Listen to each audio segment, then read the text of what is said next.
اعوذ باللہ من الشیطان الرجیم بسم اللہ الرحمن الرحیم وللہ المشرق والمغرب فأینما تولوا فثم وجہ اللہ ان اللہ واسع علیم صدق اللہ العظیم۔ اللہ تعالیٰ نے سورۃ البقرہ کی ان آیات کے اندر قرآن کا سب سے پہلا نسخ جو ہے وہ ذکر کیا ہے۔ قرآن کے اندر اللہ تعالیٰ نے جو سب سے پہلا حکم نازل فرمایا تھا اور اس حکم کو پھر منسوخ کر کے اللہ تعالیٰ نے دوسرا حکم جاری فرمایا، اس حکم کو ذکر کیا ہے، اور اس کے ساتھ ساتھ اللہ تعالیٰ نے ان آیات کے اندر صحابہ کرام رضوان اللہ علیہم اجمعین کو تسلی بھی دی ہے، اور آپ صلی اللہ علیہ وسلم کو بھی ان آیات کے اندر تسلی ہے۔ شان نزول اس آیت کا یہ ہے کہ اس آیت میں آپ صلی اللہ علیہ وسلم اور صحابہ کرام رضوان اللہ تعالی علیہم اجمعین جو کہ مکہ سے نکالے گئے تھے اور اپنی مسجد سے روکے گئے تھے، کعبۃ اللہ میں اللہ کی عبادت کرنے سے روکے گئے تھے اور کعبۃ اللہ سے ان کو نکالا گیا تھا، تو اللہ تعالیٰ جو ہے انہیں تسلی دے رہے ہیں ان آیات کے اندر، جیسا کہ احادیث کی روشنی میں ہمیں یہ بات ملتی بھی ہے کہ جب صحابہ کرام کو نکالا جا رہا تھا اور آپ صلی اللہ علیہ وسلم جب ہجرت کر کے جا رہے تھے تو واپسی مڑ کر بیت اللہ شریف کو دیکھ رہے تھے اور یوں فرما رہے تھے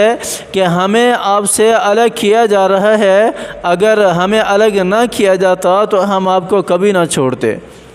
اور بہت زیادہ غم زدہ تھے اور بہت زیادہ حسرت زدہ آنکھوں کے ساتھ بیت اللہ کو دیکھ رہے تھے۔ تو اللہ تعالیٰ نے ان آیات کے اندر پھر تسلی بھی دی ہے صحابہ کرام کو بھی اور آپ صلی اللہ علیہ وسلم کو بھی ان آیات کے اندر کہ وَلِلَّهِ الْمَشْرِقُ وَالْمَغْرِبُ فَأَيْنَمَا تُوَلُّوا فَثَمَّ وَجْهُ اللَّهِ إِنَّ اللَّهَ وَاسِعٌ عَلِيمٌ، کہ اللہ ہی کی ذات کے لیے ہے مشرق بھی اور مغرب بھی،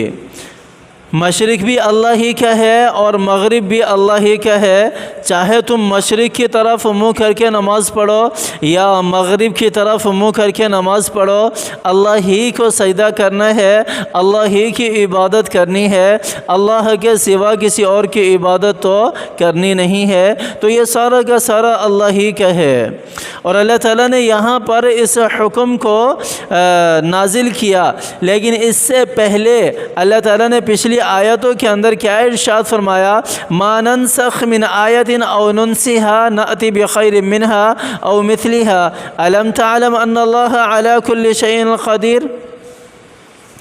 اللہ تعالیٰ نے پچھلی آیت کے اندر آیت 107 ہے اور 106 آیت کے اندر اللہ تعالیٰ نے ارشاد فرمایا ہے، پہلے ہی اللہ تعالیٰ نے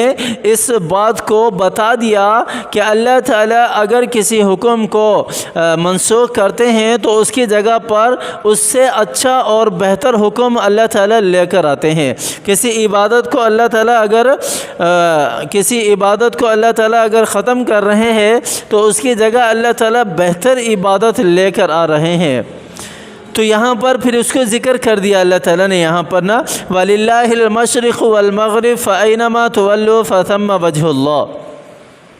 آپ صلی اللہ علیہ وسلم صحابہ کرام جب بیت اللہ میں عبادت کیا کرتے تھے تو بیت اللہ میں اس طرح عبادت کرتے تھے کہ آپ صلی اللہ علیہ وسلم صحابہ کرام کا رخ جو ہے وہ بیت اللہ کی طرف بھی ہو جاتا تھا اور بیت المقدس کی طرف بھی ہو جاتا تھا، لیکن جب ہجرت کر کے آپ صلی اللہ علیہ وسلم اور صحابہ کرام مدینہ منورہ پہنچے تو پھر بیت اللہ کی طرف منہ کر کے نماز نہیں پڑھ سکتے تھے، بیت المقدس کی طرف منہ کر کے نماز پڑھی جاتی تھی۔ لیکن بعض مفسرین نے لکھا ہے کہ آپ صلی اللہ علیہ وسلم مدینہ منورہ میں بھی اس طرح نماز پڑھتے تھے کہ بیت المقدس اور بیت اللہ کی طرف منہ ہو جاتا تھا، لیکن اللہ تعالیٰ نے چند مہینوں میں ہی اس حکم کو منسوخ کر دیا تھا، اور پھر اللہ تعالیٰ نے حکم جاری کر دیا تھا کہ جس طرح پہلے بیت اللہ کی طرف منہ کر کے نماز پڑھتے تھے اسی طرح جو ہے وہ اب پھر دوبارہ بیت اللہ کی طرف منہ کر کے نماز پڑھا کرو، منہ کر کے نماز پڑھا کرو۔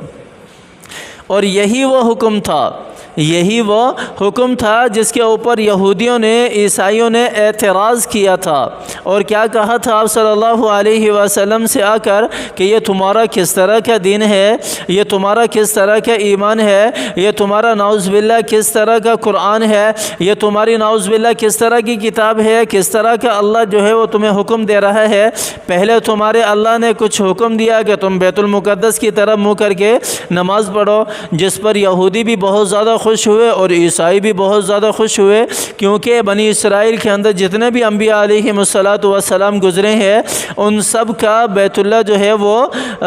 بیت المقدس ہی تھی، مسجد اقصی ہی تھا۔ اور اس کے بعد جب آپ صلی اللہ علیہ وسلم بیت المقدس کی طرف منہ کر کے نماز پڑھتے تھے، عبادت کرتے تو اس پر وہ بھی بہت زیادہ خوش ہوئے کہ دیکھو یہ بھی تو ہمارے ہی بیت اللہ کی طرف منہ کر کے نماز پڑھنے والے ہیں، کعبۃ اللہ قبلے کی طرف منہ کر کے نماز پڑھنے والے ہیں۔ تو اللہ تعالیٰ نے جب اس حکم کو تبدیل کیا، جب اللہ تعالیٰ نے آپ صلی اللہ علیہ وسلم کو ارشاد فرمایا کہ خانہ کعبہ کی طرف منہ کر کے نماز پڑھنا شروع کر دو، اب تمہارا قبلہ وہ ہے، تو انہوں نے اعتراض کرنا شروع کر دیا۔ یہ سارے کے سارے اعتراض کہ تمہارا رب کیسا ہے، تمہارا قرآن کیسا ہے، نعوذ باللہ کس طرح کہ اللہ تعالیٰ جو ہے وہ تمہیں احکامات دیتے ہیں، ایک حکم نازل کرتے ہیں پھر اس کو منسوخ کرتے ہیں، پھر دوسرا حکم دیتے ہیں۔ کیونکہ پہلے تو بہت زیادہ خوش تھے کہ بیت المقدس کی طرف منہ کر کے نماز پڑھ رہے ہیں مسلمان، لیکن جب بیت اللہ کی طرف قبلے کی طرف منہ کر کے نماز پڑھنا شروع کر دی تو اس پہ انہوں نے اعتراضات شروع کر دیے۔ اسی پر اللہ تعالیٰ نے وہ جو پچھلی آیتیں ہیں ان کو نازل فرمایا، ما ننسخ من آیت او ننسها نأتی بخیر منها او مثلها الم تعلم ان اللہ علی کل شیء قدیر، کہ اللہ تعالیٰ اگر کسی حکم کو منسوخ کرتے ہیں تو اس کی جگہ اللہ تعالیٰ اس سے اچھا اور اس سے بہتر حکم لے کر آتے ہیں، جو ہمارے لیے جس کے اندر اللہ نے بہتری رکھی ہوتی ہے، جس کے اندر اللہ تعالیٰ نے اچھائی رکھی ہوتی ہے، اس حکم کو اللہ تعالیٰ کی ذات لے کر آتی ہے۔ اسی کو یہاں پر ذکر بھی کر دیا، اور اللہ تعالیٰ نے صحابہ کرام کو تسلی بھی دی، ان اللہ واسع علیم۔ اور پھر اللہ تعالیٰ نے آخر میں ارشاد بھی فرما دیا کہ اللہ تعالیٰ کی ذات جو ہے وہ وسیع علم رکھنے والی ہے، اللہ تعالیٰ کے ہاں بہت زیادہ علم ہے، اور یہ قرآن کا پہلا نسخ ہے، پہلا نسخ ہے یہ قرآن پاک کے اندر اللہ تعالیٰ کی طرف سے۔ اللہ تعالیٰ جو ہے وہ ہمیں سمجھ عطا فرمائے، اللہ تعالیٰ جو ہے وہ ہمیں یہودیوں اور عیسائیوں کے نقش قدم پر چلنے سے بچائے، ان کے نقش قدم پر چلنے سے اللہ کی ذات ہماری حفاظت فرمائے۔ اللہ تعالیٰ آپ صلی اللہ علیہ وسلم کے طرز عمل کو اختیار کرنے کی توفیق عطا فرمائے۔ قرآن کو اپنائیں گے، قرآن ہمیں دنیا کے اندر بھی بلندیوں پر لے کر جائے گا، اور آخرت میں بھی قرآن ہمیں تنہا نہیں چھوڑے گا۔ اور اگر قرآن کو نہیں اپنائیں گے تو قرآن کی ہی آیت ہے، وقال الرسول یا ربی ان قوم اتخذوا هذا القرآن مہجورا، کہ میرا نبی کل قیامت والے دن اللہ کے ہاں یہ فریاد کرے گا کہ میرا یہ وہی امتی ہے جس نے قرآن کو پس پشت پھینک دیا تھا۔ تو قرآن کو اپنانے والے بنے، قرآن کو سینے سے لگانے والے بنے۔ آپ صلی اللہ علیہ وسلم کی حدیث بھی ہے نا، خیرکم من تعلم القرآن وعلمہ، کہ تم میں سے سب سے بہترین شخص وہی ہے جو قرآن کو سیکھے اور سکھائے۔ اب یہ قرآن کا سیکھنا اور سکھانا کسی بھی اعتبار سے ہو سکتا ہے۔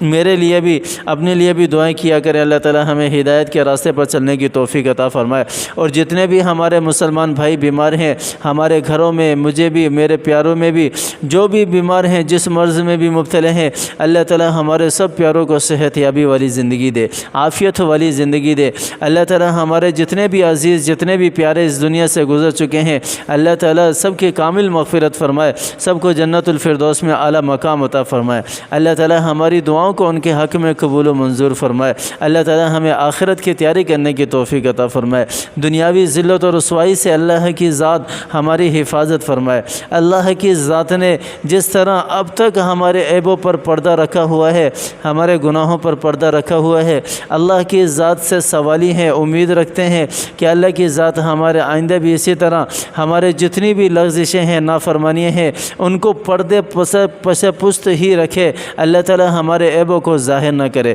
نہ دنیا کے اندر نہ آخرت میں۔ اللہ تعالیٰ ذلت و رسوائی سے بچائے، اور ہم پناہ مانگتے ہیں ہر قسم کی برائی سے، نافرمانی سے اللہ کی ذات کی۔ اللہ تعالیٰ ہماری ہر قسم کی برائی سے، گناہ سے حفاظت فرمائے۔ اللہ تعالیٰ ایمان والی زندگی دے، اللہ تعالیٰ ہدایت پر چلنے کی توفیق عطا فرمائے۔ اللہ تعالیٰ مجھے بھی اور آپ کو بھی سمجھ عطا فرمائے۔ اللہ تعالیٰ ہمیں عمل کرنے کی توفیق عطا فرمائے۔ آمین ثم آمین، وآخر دعوانا ان الحمد للہ رب العالمین۔